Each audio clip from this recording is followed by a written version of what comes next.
वर्णन असं करत असताना त्या शब्दाने कदाचित अर्थबोध होताना थोडेसे भाव प्रगट होताना अंतःकरणामध्ये कमकुवतपणा जाणवतो, कारण अभ्यासाचा अज्ञान आहे. पण आई सासू या सुना सासूच्या तुलनेमध्ये आपल्याला त्याचा अनुभव असतो. तसं साधू संत नाना प्रयासाने आपल्याला संत नाम महात्म्य सांगण्याचा शिकवण्याचा प्रयत्न करत असतात. आलं का लक्षात? आणि ते प्रयत्न वेगवेगळ्या कालखंडामध्ये वेगवेगळ्या पद्धतीने केले जातात. ते सांगण्याचा प्रयत्न या अभंगाच्या माध्यमातून जगद्गुरु तुकोबराय करतात. तुकोबराय अभंगाचं महत्व सांगताना आपल्याला जन्म घेण्याला कारण असणारा जो भवरोग आहे, तो भवरोग सुद्धा तुटू शकतो. हे अभंगाच्या पहिल्या चरणात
चरणामध्ये नाम महात्म्य प्रतिपादन करताना महत्व वर्णन करताना तुकोबराय म्हणतात, तुम्हाला आणि मला जन्म घेण्यासाठी जे कारण आहे ते आहे भवरोगाचं कारण.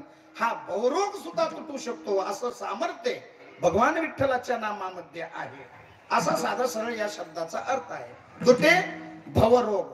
भवरोग म्हणजे संसार रोग. संसार म्हणजे जन्म मरण. कशामुळे जन्म मरण होत आहे तुम्हाला सांगण्यासाठी माझा मुद्दा इथं अपेक्षित आहे. जन्म मरणाचे कारण तुम्हाला आरंभीच विचारले होते, तुम्ही काय कोणी सांगितले नाही. पण जन्म का घेऊ? पाप पुण्य करून जन्म येतो प्राणी. हा मनुष्य देहा एवढी हानी केली. जर आपण मनुष्य जन्म प्राप्त झाल्यानंतर पाप पुण्याचं वर्गीकरण करून आपण जर त्याच्यातून योग्य निवडलं नाही तर काय उपयोग आहे? मग हानी झाली आयुष्याची. मनुष्य देह प्राप्त का झाला? कशा मनुष्य पण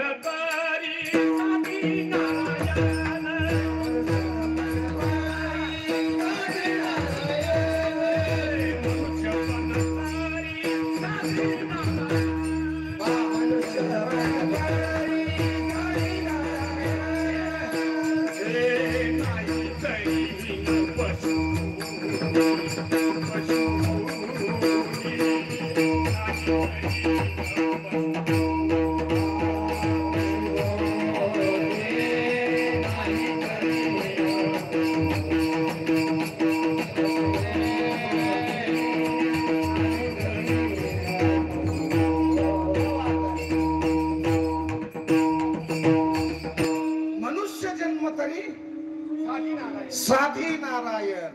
जन्म प्राप्त झाला देव प्राप्तीसाठी.